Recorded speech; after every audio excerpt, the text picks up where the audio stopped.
तो देखो बच्चों, आज हम स्टार्ट करेंगे एक नया यूनिट। और ये यूनिट है कोऑर्डिनेशन कंपाउंड्स कॉम्प्लेक्सेस। ओके। तो देखो, पहले जो हम टॉपिक फर्स्ट लेंगे उसमें हम कॉम्प्लेक्सेस या कोऑर्डिनेशन कंपाउंड से जो रिलेटेड टर्मिनोलॉजी है उसको कंप्लीट डिफाइन करेंगे। ठीक है, फिर आगे बढ़ते हैं। तो सबसे पहले मैं आता हूं यहां पर एडिशन कंपाउंड्स, या हम इसी को बोल सकते हैं मॉलिकुलर सॉल्ट्स।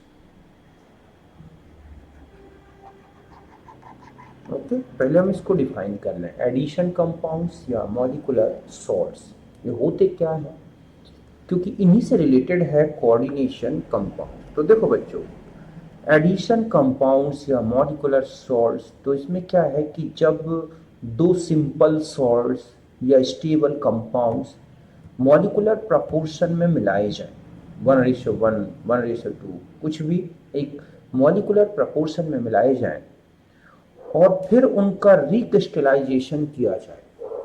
समझ गए ना? पहले उन्हें हम मॉलिकुलर रेशियो में मिलाएं। मॉलिकुलर रेशियो का मतलब है मॉलिकुलर रेशियो से 1 मोल इसका, 1 मोल इसका, 1 मोल इसका, 2 मोल इसका, इस तरह से, और फिर उन्हें रिक्रिस्टलाइज्ड किया जाता है। तो ऐसा करने से एक नया कंपाउंड बनता है, जो कि जो सिंपल कंपाउंड्स थे, जो कॉन्स्टिट्यूएंट कंपाउंड्स थे, उनमें केवल मॉलिकुलर फोर्सेस के कारण या फिर उनके बीच में केमिकल एक्शन के कारण जो नया कंपाउंड बनता है उसे बोला गया क्या बच्चों? एडिशन कंपाउंड या मॉलिकुलर सॉल्ट्स। ठीक है, कि हम इसको पहले डिफाइन कर लें कि व्हेन टू और मोर, ठीक है, सिंपल सॉल्ट्स और stable molecular compounds are mixed in molecular proportion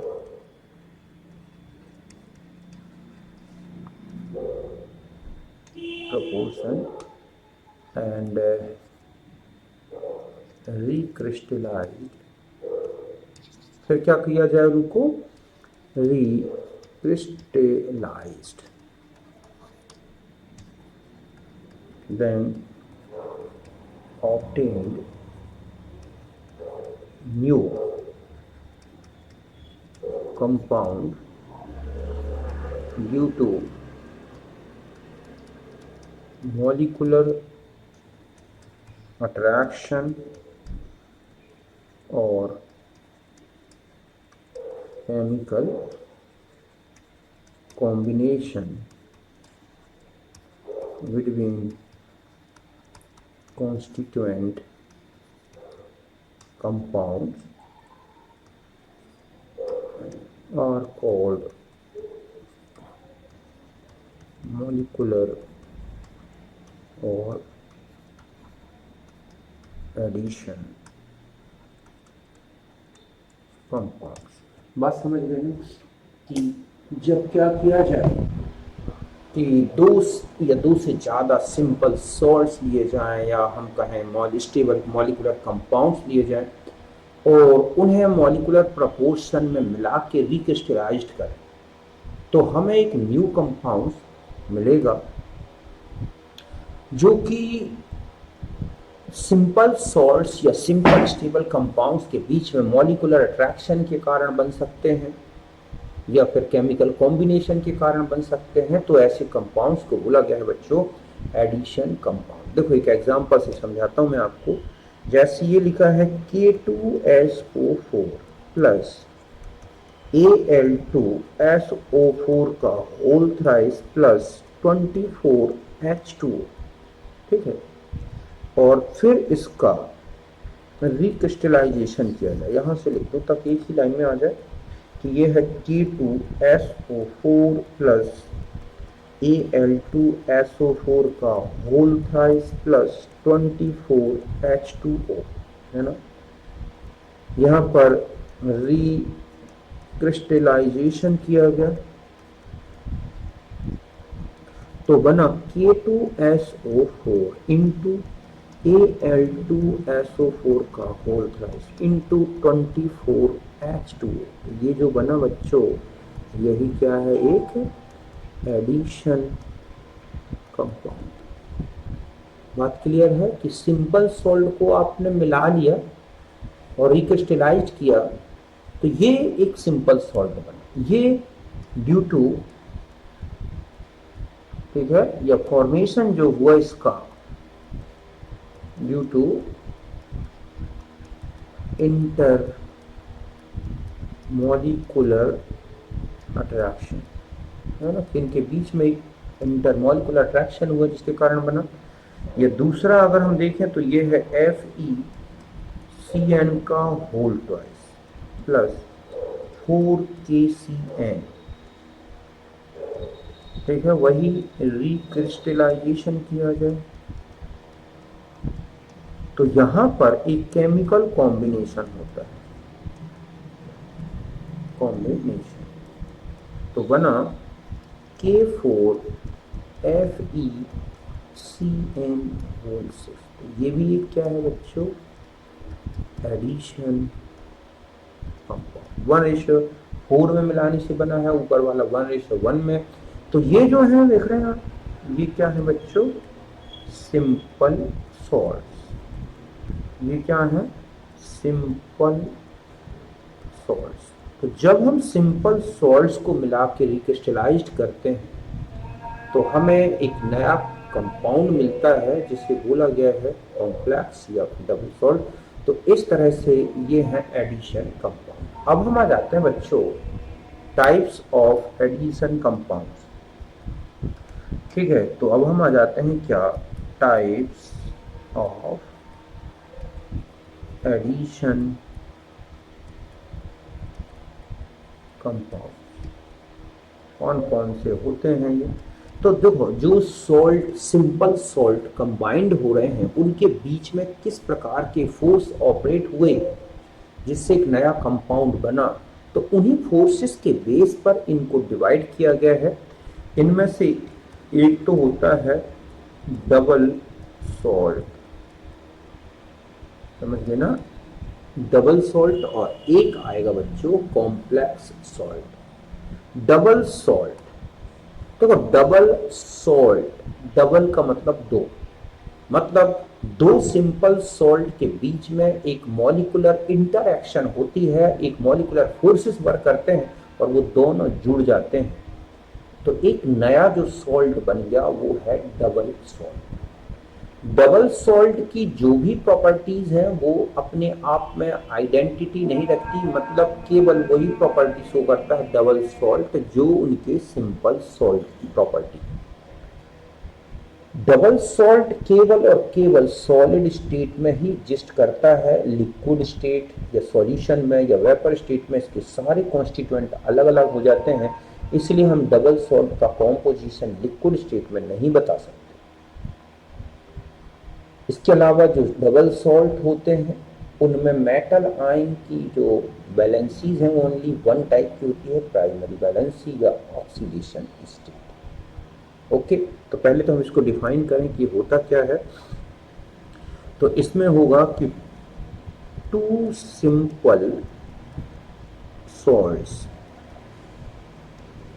are mixed, या हम ऐसे लिखें कि the molecular salt which formed by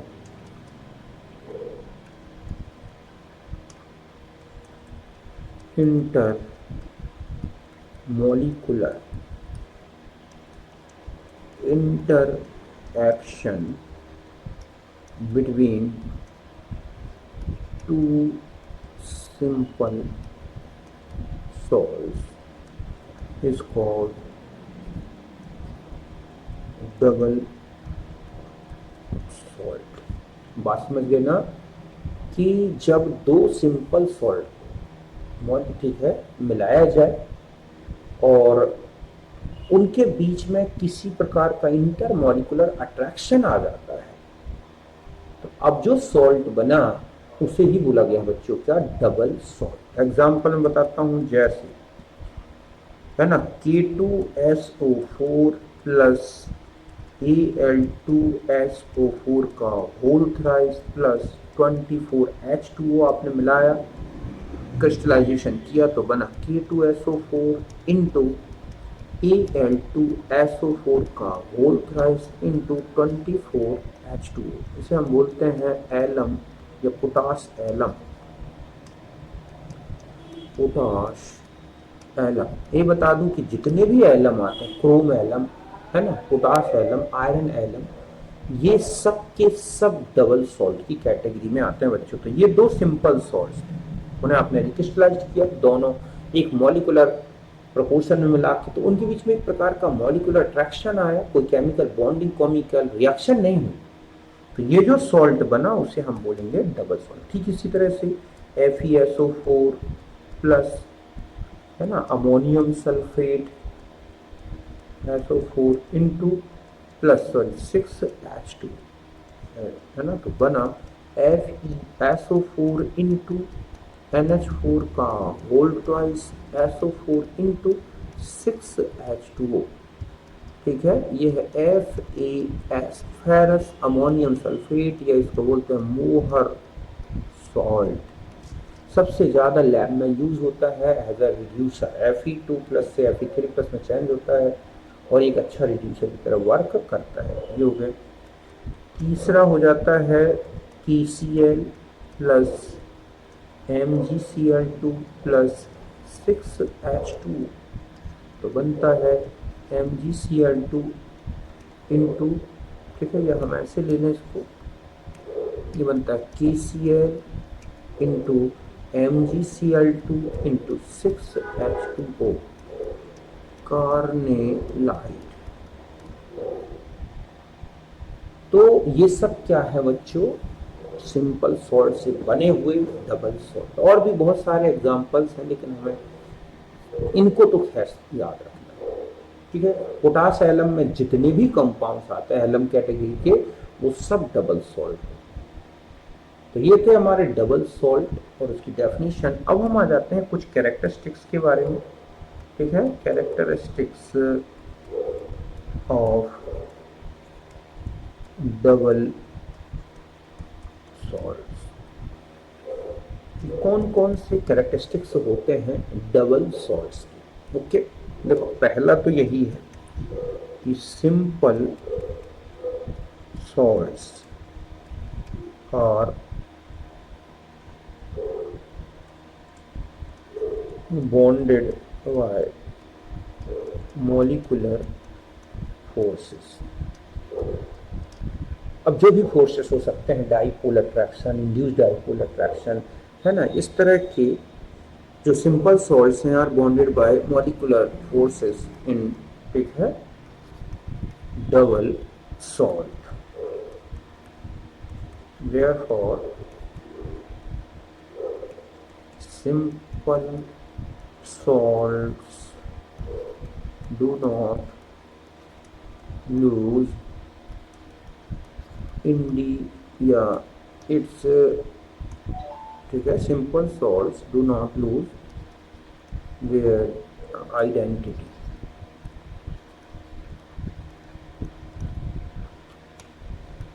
their identity मतलब इसमें दोनों जो सिंपल सॉल्ट हैं वो एक मॉलिक्यूलर फोर्स से जुड़े हुए हैं, इसलिए दोनों सिंपल सॉल्ट अपनी जो आइडेंटिटी है, मतलब अपनी पहचान है, वो लूज नहीं करते। ठीक है, दूसरा है कि जो double salt, double salts are exist in solid state only because they are completely furnished, मतलब स्प्लिट हो जाते हैं, furnished in constituent ions in fused state or in aqueous solution। बात समझ गए ना कि जो डबल सॉल्ट है वो केवल और केवल सॉलिड स्टेट में ही एग्जिस्ट करते हैं। ये बता दूं, सभी सॉल्ट केवल सॉलिड स्टेट में ही क्रिस्टलाइन स्ट्रक्चर रखते हैं, उनका एक एग्जिस्टेंस दिखाई देता है।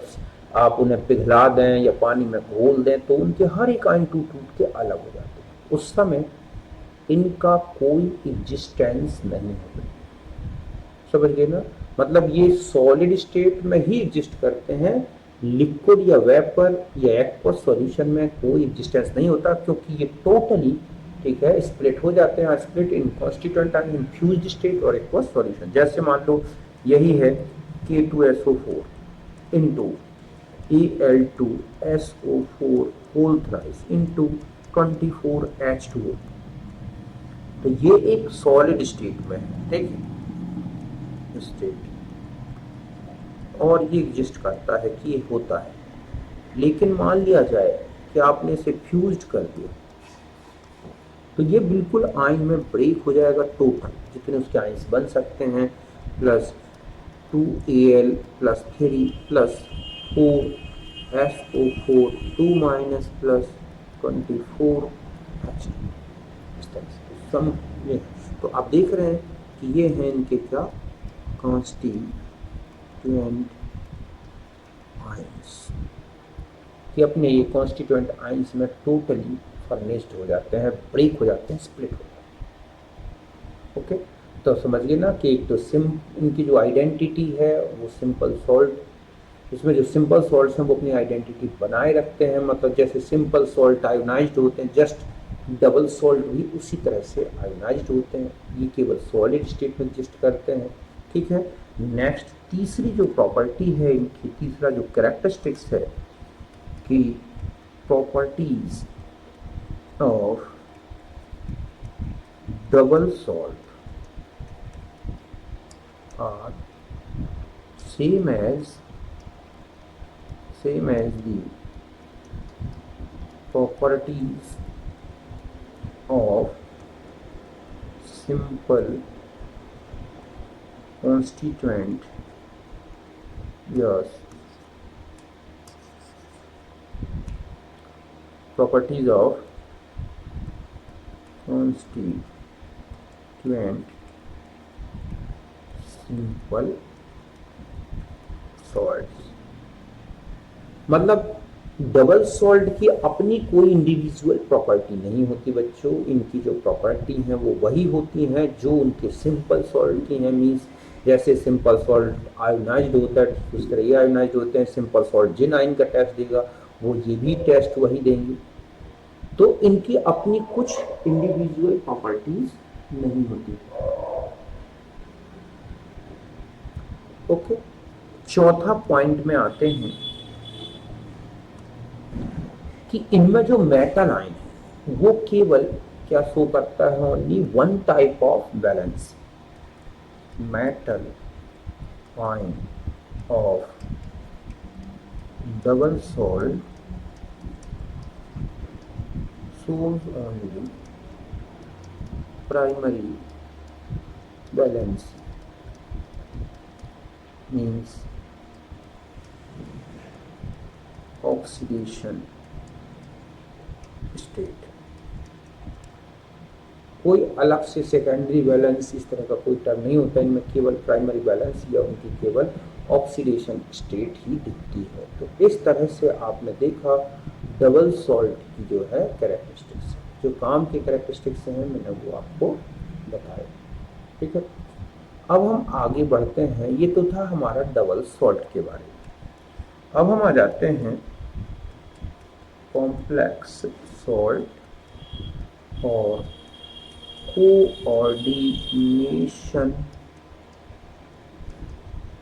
कंपाउंड। ओके, कि अब हम आ जाते हैं जिसकी पूरी यूनिट हमें डिस्कस करनी है, उसी के बारे में है डबल सॉल्ट का, तो बस इतना ही मैटर ध्यान रखना है। अब हमारा जो असली यूनिट, असली पार्ट जो है ना बच्चों, अब स्टार्ट हो कॉम्प्लेक्स सॉल्ट और कोऑर्डिनेशन कंपाउंड्स। तो देखो बच्चों, मतलब ये कहें कि salt which formed by chemical combination of simple salts or stable molecular compounds is called complex salt। समझिए बच्चों कि जब सिंपल सॉल्ट या कहें कि स्टेबल मॉलिकुलर कंपाउंड्स आपस में केमिकल कॉम्बिनेशन करें और एक नया सॉल्ट बन जाए, तो उसे बोला गया है कॉम्प्लेक्स सॉल्ट और कोऑर्डिनेशन कंपाउंड। एग्जाम्पल देखो ये है, जैसे कि हम यहाँ पर पहले सिंपल सॉल्ट के बारे में देखें। जैसे ये है हमारे पास 4 प्लस, यहाँ पर ले लें हम FeCN होल ट्वाइस, तो इनका क्रिस्टलाइजेशन किया जाए तो K4FeCN होल 6 बन गया, है ना। तो ये जो लिए आपने क्या होगा, ये सिंपल सॉल्ट्स या कोई स्टेबल कंपाउंड के थ्रू भी बन सकते हैं, जैसे कि COCl3 प्लस 6NH3। तो ये तो है सॉल्ट, ठीक है। ये है एक कंपाउंड, स्टेबल कंपाउंड, तो बनता है CONH3 का होल 6Cl3। तो ये जो दो कंपाउंड बन गए, यही क्या है जो कॉम्प्लेक्सेस या कोऑर्डिनेशन कंपाउंड्स। बात क्लियर है कि सिंपल सॉल्ट के बीच में जब कोई केमिकल कॉम्बिनेशन होता है और एक नया सॉल्ट बन जाए, हम उसे बोलते हैं कॉम्प्लेक्स सॉल्ट और कोऑर्डिनेशन कंपाउंड। अब हम आते हैं कैरेक्टरिस्टिक्स में।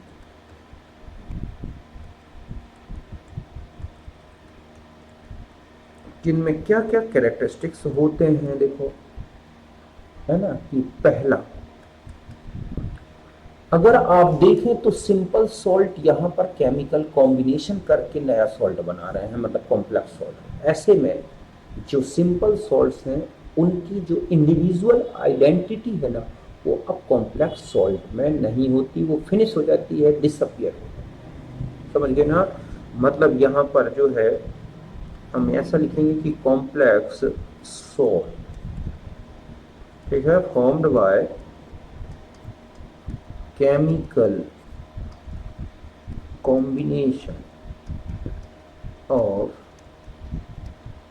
simple salts or compounds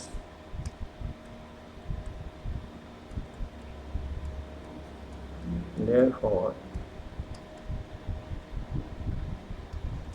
simple salts or compound lose their identity.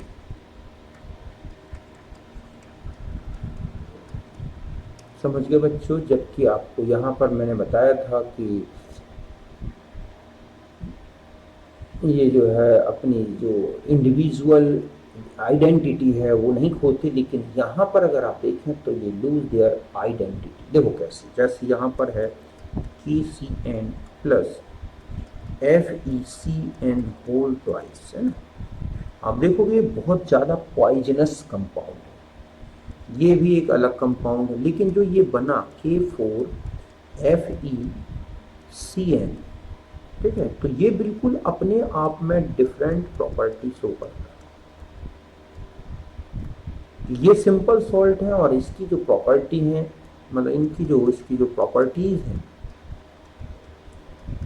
totally differ than KCN and FeCN whole twice। ये अपने आप में एक नया कंपाउंड जो बना, इसकी जो प्रॉपर्टीज हैं वो बिल्कुल अलग है KCN से भी और FeCN से। ओके, पहली बात। दूसरा होता है कि अब यहाँ पर चूंकि प्रॉपर्टी ही अलग है और केमिकल कॉम्बिनेशन से ये सॉल्ट बना है कॉम्प्लेक्स, तो ये हर एक स्टेट में अपना एग्जिस्टेंस बनाए रखता है। मतलब ये अपनी सॉलिड स्टेट हो, चाहे सॉल्यूशन स्टेट हो, चाहे फ्लूइड स्टेट हो, चाहे वेपर स्टेट हो, ये अपनी एक इंडिविजुअल आइडेंटिटी बनाए रखते हैं। मतलब ये अपना एग्जिस्टेंस सभी स्टेट्स में रखते हैं। ओके, तो हम यहाँ आते हैं कि जो कॉम्प्लेक्सेस ठीक है, जो है एग्जिस्ट इन ऑल स्टेट्स, मतलब चाहे वो फ्यूज्ड है स्टेट है ना, चाहे लिक्विड स्टेट हो, वेपर स्टेट हो, है ना, NiCO whole food vapour state में ही मिलता है, वेपर स्टेट हो, और इन एक्वस सॉल्यूशन, सभी स्टेट में ही अपने आप में एग्जिस्ट होते हैं। बिकॉज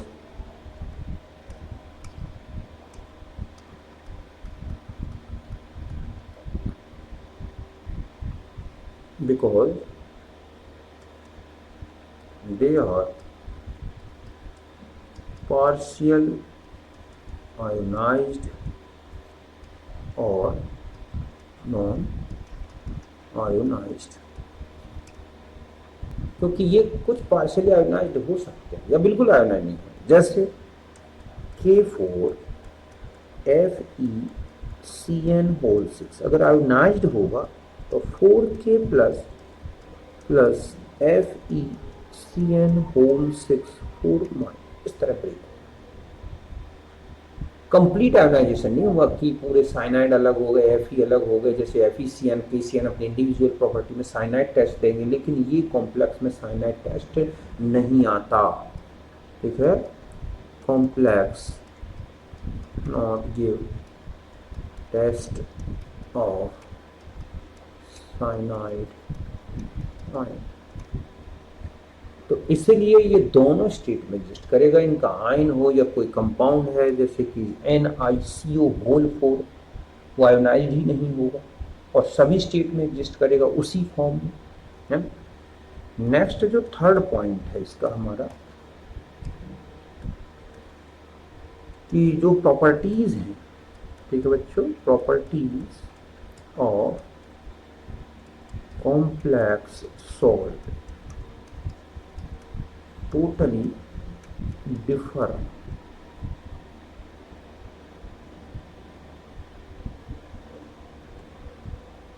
differ than their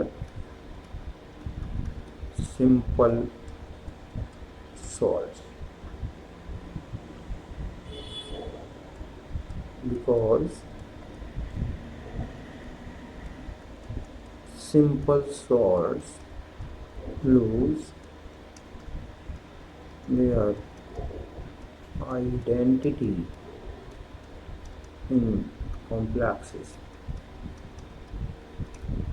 कि जो सिंपल सॉल्ट की प्रॉपर्टी हैं उससे बिल्कुल डिफर होती है कॉम्प्लेक्स सॉल्ट की प्रॉपर्टी है, क्योंकि यहाँ पर जो सिंपल सॉल्ट्स जुड़े हुए हैं वो केमिकल कॉम्बिनेशन के कारण जुड़े हैं और उनकी अपनी खुद की इंडिविजुअल जो है आइडेंटिटी फिनिश हो जाती है। नेक्स्ट में आते हैं कि जो मेटल एटम आयन, या इसी को बोलते हैं central metal atom, shows two types of valencies। एक होती है इसमें से प्राइमरी वैलेंसी, या हम इसी को बोलते हैं ऑक्सीडेशन स्टेट, और दूसरी होगी सेकेंडरी वैलेंसी, ठीक है, या कोऑर्डिनेशन नंबर। कि इसमें मेटालाइन टू टाइप्स की वैलेंसी शो करता है बच्चों, एक प्राइमरी वैलेंसी और एक सेकेंडरी वैलेंसी। जैसे मैं यहाँ पर एक कॉम्प्लेक्स लिखता हूँ पूरा FeCN होल 6, ठीक है। तो यहाँ पर ये तो कहलाता है क्या, काउंटर आयन, जो कि चार्ज बैलेंसिंग के लिए लगाया गया है, कॉम्प्लेक्स आयन के चार्ज को बैलेंस करने के लिए, हटाने के लिए। यहाँ पर ये जो है ये कहलाता है सेंट्रल मेटल आयन, अगर वो आयन है या एटम दोनों हो सकते हैं। ये जो स्पीसीज जुड़ी है इनको बोलते हैं लिगेंड्स। इसको बोला जाता है बच्चों कोऑर्डिनेशन स्फीयर, है ना। और ये जो नंबर लिखा है यही है सेकेंडरी वैलेंसी, है ना। और अगर इसके ऊपर कोई चार्ज आएगा, आप देखोगे तो यहाँ पर जो भी चार्ज आएगा वो आएगी प्राइमरी वैलेंसी, इस तरह से। और ये पूरा जो है क्या है बच्चों, एक कॉम्प्लेक्स। अगर ये आयनाइज्ड हो जाए तो बना हुआ आयन कॉम्प्लेक्स है ना, उसको अलग से डिफाइन करें। तो इस तरह से जो कॉम्प्लेक्सेस होते हैं वो मॉलिक्यूलर सॉल्ट हैं, और इनकी जो वैलेंसीज हैं, प्रॉपर्टीज हैं, आपने देखा बिल्कुल सिंपल सॉल्ट से डिफर होते हैं, मतलब हर प्रॉपर्टी में ये बिल्कुल अलग है ना। अब मैं ये और एक चीज बता दूं, टाइप्स ऑफ कॉम्प्लेक्सेस। जो कॉम्प्लेक्सेस हैं वो टू टाइप्स के होते हैं, इनमें से एक कहलाता है होमोलैप्टिक कॉम्प्लेक्स। ये जो डिवीजन है on the basis of types of ligands in complex, कि जो कॉम्प्लेक्स है उसमें किस प्रकार के लिगेंड्स हैं उनके टाइप्स के बेस पर इसको डिवाइड किया गया है। एक होमोलैप्टिक कॉम्प्लेक्सेस और एक हेट्रोलैप्टिक। होमोलैप्टिक मतलब है complexes in which contain only one type, one kind of ligands। Means हम ये कह सकते हैं कि all ligands are same, चाहे कितने भी जुड़े हों वो सब एक से हों, तो उनको बोला गया हाँ होमोलैप्टिक। जैसे लिखा है NiCO होल 4, है ना, या अभी आपने देखा K4FeCN होल 6। हमें केवल लिगैंड देखना है बच्चों, है ना। NiNH3 होल 6Cl2 या CONH3 होल 6Cl2, तो ये सब किसके एग्जाम्पल है, होमोलैप्टिक कॉम्प्लेक्सेस।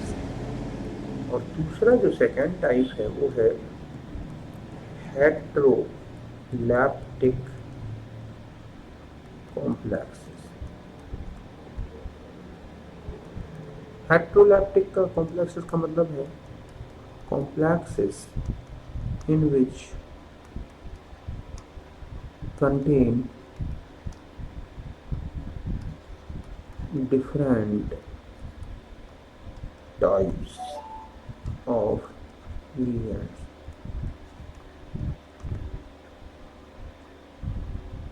ठीक है, अलग अलग टाइप के, मतलब ये कहें कि heterogeneous in nature.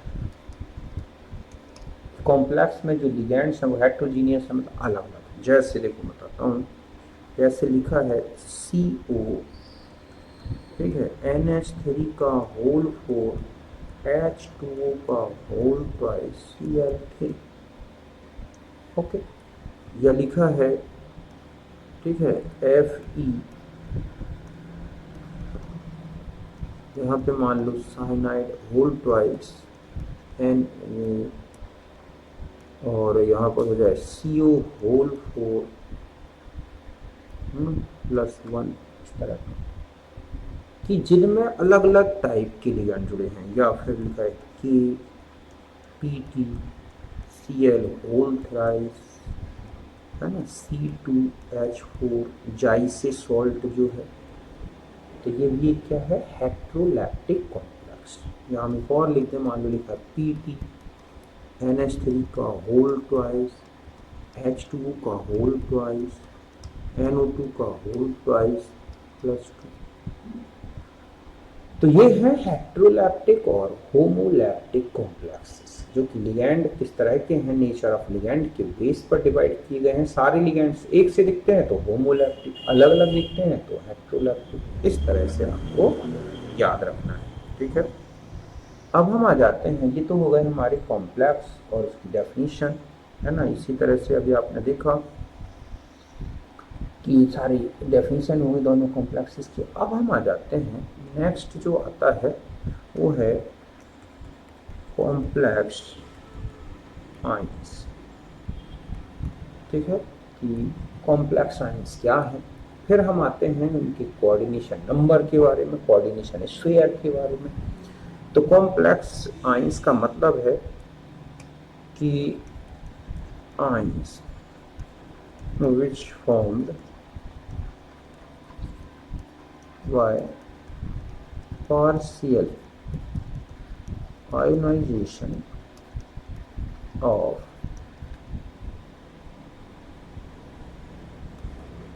complex in which having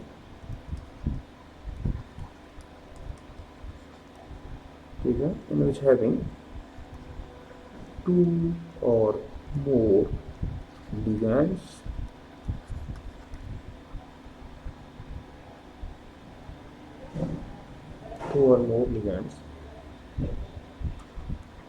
and central metal ion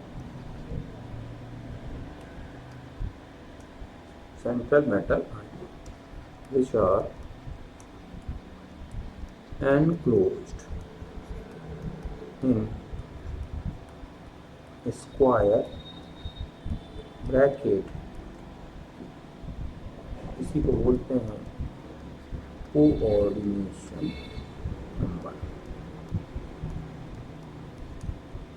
तो ऐसा आयन जो कि कॉम्प्लेक्स के पार्शियल आयनाइजेशन से बने, जिसमें 2 और मोर लिगैंड्स होते हैं, एक सेंट्रल मेटल आयन होता है, और ये सब के सब एक स्क्वायर ब्रैकेट या कोऑर्डिनेशन स्फीयर में एनक्लोज्ड होते हैं। इसको स्फीयर बोलते हैं। जैसे देखो K4FeCN होल 6 अगर आयोनाइज्ड होगा तो 4K प्लस FeCN होल 6 4 - 1, है ना। तो ये है कॉम्प्लेक्स आयन, कौन, ये वाला, है ना। ठीक इसी तरह से CONH3 होल 6 Cl3 में आयोनाइज्ड होगा, CONH3 का होल 6 +3 3Cl माइनस, तो यहाँ पर भी ये क्या है बच्चों, कॉम्प्लेक्स आयन। ये एनायनिक है और ये क्या है, कैटायनिक। तो इस तरह से 2 टाइप्स के कॉम्प्लेक्स आयन होते हैं, कैटायनिक और एनायनिक। कैटायन वाले में पॉजिटिव चार्ज होता है, एनायनिक वाले में नेगेटिव चार्ज होता है। आप देख रहे हैं कि इनमें जो एनायनिक कॉम्प्लेक्स आयन बन रहा है उसमें काउंटर आयन लेफ्ट में है और इसमें राइट में। तो यहाँ तक बात क्लियर है। इस तरह से ये थे कॉम्प्लेक्स आयन। अब हम आते हैं, नेक्स्ट होता है कोऑर्डिनेशन स्फीयर या कोऑर्डिनेशन आइडेंटिटी, ठीक है। कोऑर्डिनेशन स्फीयर होता क्या है बच्चों, तो कोऑर्डिनेशन स्फीयर का मतलब स्क्वायर ब्रैकेट। जिसके अंदर क्या क्या भरा होता है, सेंट्रल मेटल आयन और लिगेंड्स। तो और उसके ऊपर जो चार्ज होता है, टोटल चार्ज कॉम्प्लेक्स आयन के ऊपर, वो उसके अंदर मेटल आयन और लिगेंड के चार्ज का क्या होता है, सम। इस बेस पर हम कॉम्प्लेक्स आयन के ऊपर चार्ज को लेके और सेंट्रल मेटल आयन का ऑक्सीडेशन नंबर निकाल सकते हैं अगर हमें लिगेंड के चार्ज पता हो। ठीक है, तो पहले तो हम ये लिखें कि square bracket in which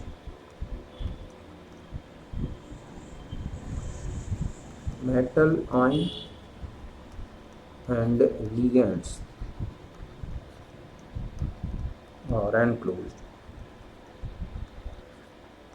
is called coordination sphere. It is act as single ion.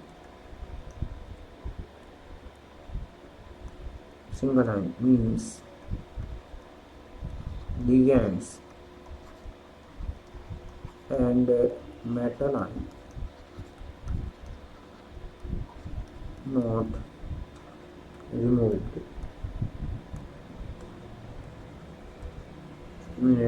from sphere. बात समझ गए ना कि कोऑर्डिनेशन स्क्वायर ब्रैकेट जिसमें मेटल आयन और लिगैंड एनक्लोज रहते हैं और ये अपने आप में एक सिंगल आयन होता है बच्चों, जैसे normal Cl minus Br minus Na plus CO3 2 minus, इस तरह का जो सिंगल आयन होता है उस तरह का वर्क करता है। और इस तरह से इस मीन्स हम ये कह सकते हैं, ठीक है, single ion ligand and metal ion do not, ठीक है, इसमें से जो means ligand and metal ion not removed from sphere, इनसे अलग नहीं हो सकते। जैसे तो हम इस तरह से ये कहें, ये है FeCN6 4 माइनस। तो यहाँ पर ये क्या है बच्चों, कोऑर्डिनेशन स्फीयर। ये क्या है, कोऑर्डिनेशन स्फीयर।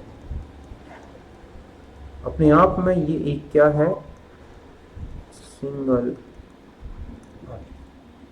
समझ गए ना। इसमें से साइनाइड आयन या मेटल ये नहीं रिमूव हो सकता। अब मैं एक चीज़ बता दूं कि अगर कोई कॉम्प्लेक्स लिखा है, जैसे ये है MlN लिखा है और यहाँ पर कोई चार्ज लगा है प्लस माइनस, ठीक है, तो हम ये कहें कि जो ये चार्ज है, ये जो इसके ऊपर चार्ज आएगा वो कैसे निकालें, x।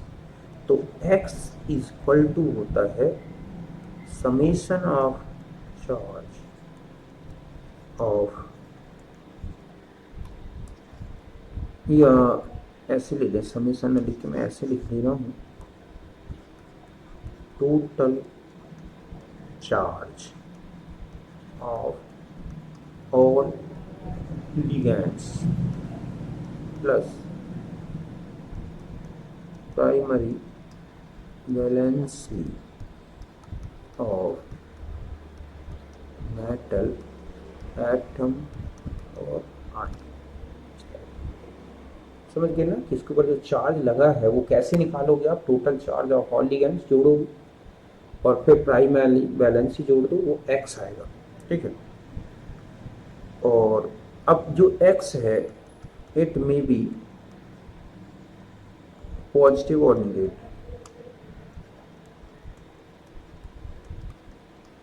पॉजिटिव और नेगेटिव, कुछ भी हो सकता है। अब देखो एक एक करके समझते हैं। अब एक और चीज बता दूं कि इफ x अगर पॉजिटिव है देन काउंटर आयन, समझ गए ना। तो ये पॉजिटिव है काउंटर आयन, मतलब हम ये कहें नेगेटिव काउंटर आयन, मतलब मैं लिखें देन एक है negative counter ion ions are added with the sphere at plus है ना, तो right hand side of sphere, और अगर x की वैल्यू नेगेटिव आ जाती है, ठीक है, तो देन आपको क्या करना है, then positively counter ions are added with sphere at left hand side of sphere। कि अगर x की वैल्यू नेगेटिव आ जाए तो काउंटर आइन आप पॉजिटिव जोड़ोगे, और कहाँ जोड़ोगे, स्फीयर के लेफ्ट में। ध्यान रखें कि जो चार्ज है, इतने काउंटर आइन जोड़ें कि चार्ज टोटल बैलेंस हो जाए। अब देखो जैसे लिखा है यहाँ पर PT, मैंने लिखा Cl होल 6, यहाँ लिखा है x। तो अब आता है कि x क्या होगा, तो x, अब यहाँ पर मैं इसकी वैलेंसी अभी तो लिखे दे रहा हूँ, बाद में हम पढ़ेंगे। तो x इक्वल टू हम यहाँ लिखेंगे ऑक्सीडेशन, ठीक है, oxidation number of PT plus total charge of all ligands. अब चूंकि यहाँ लिगेंड्स केवल क्या है, क्लोराइड, ठीक है, जोड़ दो अब आप। तो x इक्वल टू यहाँ पर इसका 4 प्लस प्लस 6 माइनस 1, तो x equal two plus 4 minus 6, तो x की वैल्यू क्या आ गई बच्चों, ठीक है, और ये आ गई -2। तो इसका मतलब है कि हमारे पास जो कॉम्प्लेक्स आयन बना वो हो जाएगा PtCl होल 6 2 -2, ये तो बन गया कॉम्प्लेक्स आयन। अब आप काउंटर आयन जोड़े, मान लो पोटेशियम, तो आप लिखेंगे K2, और इस तरह से अब काउंटर आयन को हमें जोड़ना है K को, तो K2 PtCl होल 6 ऐसा लिखें। मतलब जब निगेटिव चार्ज आ जाए तो काउंटर आयन पॉजिटिव चार्ज वाला जोड़ना है, और वो भी कहाँ जोड़ना है, तो लिखा है ना negative and positively charge, the positively counter ion are added, ठीक है, ions are added at left hand side of sphere. ठीक इसी तरह से यहाँ पर आ जाए काउंटर पॉजिटिव चार्ज आयंस, कोई बात नहीं, एक से ज़्यादा भी हो सकती है, एक ही हो सकता है ना। ठीक इसी तरह से अगर लिखा है, ये तो था पहला एग्जाम्पल, ठीक है, ये हो गया फर्स्ट। अब हम आ जाते हैं, ठीक इसी तरह से लिखा है CONH3 होल 6x, तो यहाँ x इक्वल टू, अब देखो क्या हो जाएगा, ठीक है, तो हम लिखेंगे oxidation number of cobalt plus charge of all ammonia molecule. तो इसका ऑक्सीडेशन अभी नंबर तो मैं यहाँ लिखे दे रहा हूँ, तो ये हो जाएगा +3 प्लस 6 इंटू 0, एक्स की वैल्यू आ गई क्या बच्चों, +3, ठीक है। यहाँ कितनी आई थी आपने देखा था, ये आई थी -2। अब हम क्या करें कि हम ऐसा लिखेंगे कि हमारे पास जो कॉम्प्लेक्स आयन हो गया CONH3 होल 6 प्लस 3, अब यहाँ पर आप 3 Cl माइनस लाओ, काउंटर आयन एडिट करना है, तो राइट हैंड साइड में एडिट कर दो होल 6 Cl। तो इस तरह से कोऑर्डिनेशन स्फीयर अपने आप में एक सिंगल आयन है, उसका जो चार्ज है उसके अंदर जितने एटम और आयन लिगेंड्स हैं उन सबके चार्ज का सम है। अगर आपको इन चार्ज को बैलेंस करना है तो काउंटर आयन ऐड करने होते हैं, अगर निगेटिव चार्ज है तो राइट साइड में, लेफ्ट साइड में, और पॉजिटिव चार्ज है तो राइट साइड। इस तरह से काउंटर आयन उतने ही जोड़े जाएं जितना कि चार्ज कॉम्प्लेक्स आयन का है। मतलब यहाँ पर एक चीज़ बता दूं कि आपको ये अच्छी तरह से ध्यान रखना है कि टोटल, ठीक है, charge of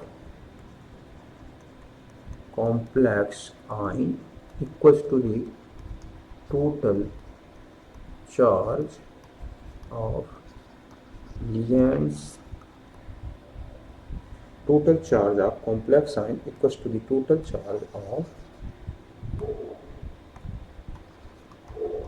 all counter ions।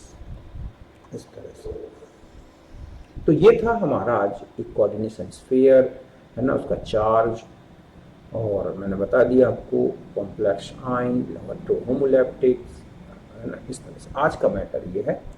बाकी हम प्राइमरी बैलेंसी, सेकेंडरी बैलेंसी, है ना, इन सब को डिस्कस करेंगे अगले वीडियो में।